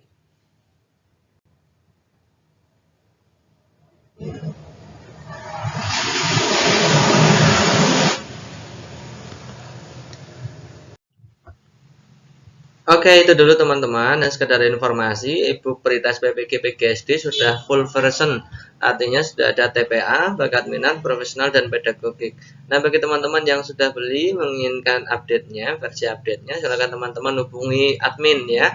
085712166998. Atau bagi teman-teman yang baru ikut, belum tahu ternyata ada e-book dan TO-nya, silakan teman-teman membeli di 085712166998 gitu ya.